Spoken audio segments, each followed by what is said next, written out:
even if the US is serious about some kind of a peace deal, as it says it is, Israel can play the role of a spoiler. Israel has no interest, it has shown absolutely no interest in any kind of peace in the region.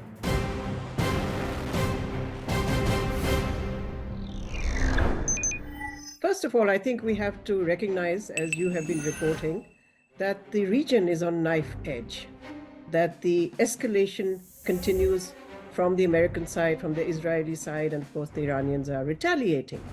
So it's in this atmosphere that these talks are taking place, because clearly what is common amongst all these countries, indeed, I would say the international community, is to see some path, credible path, to direct talks between the United States and Iran. Now, of course, as you just mentioned, there's a great deal of posturing that goes on ahead of any kind of serious negotiation. And I think that's what we're seeing at the moment.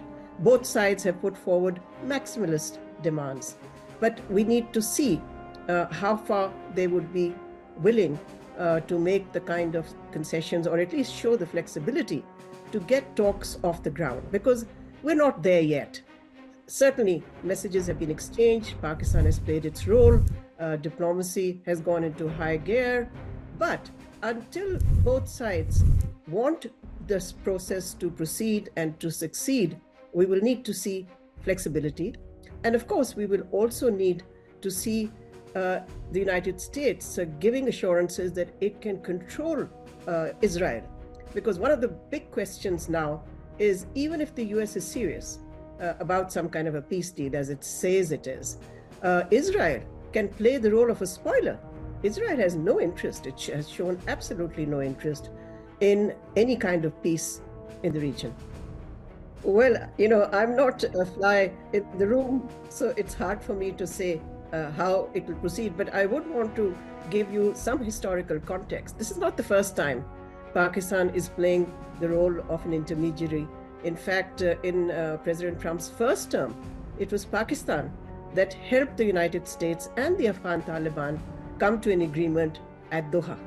So the Doha agreement of 5 years ago was done because Pakistan knew how to play a role that it is trying to play in very different circumstances today. So it's tough. It's a huge challenge. There's no question about it, especially because we see some indications that on the American side, there may be still this desire to perhaps use the talks as a ruse while they continue preparations for a possible ground offensive. So, there is skepticism as well, naturally, because of what happened in the last two rounds of talks that took place between Iran and the US. You have been reporting this as well. On both occasions, the US, in the midst of negotiations, joined Israel to attack Iran.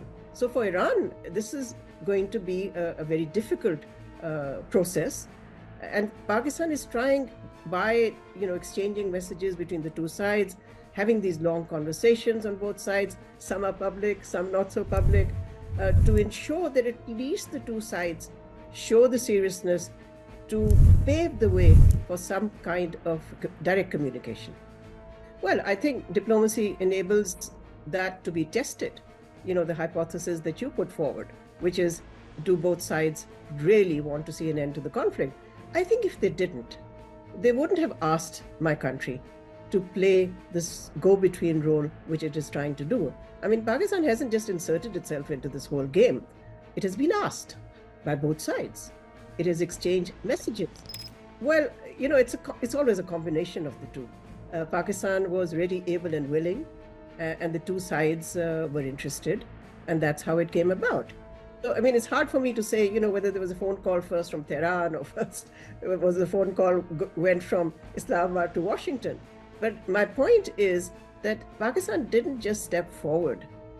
Pakistan was assured that the two sides did want Pakistan to play this role, which it is trying to do.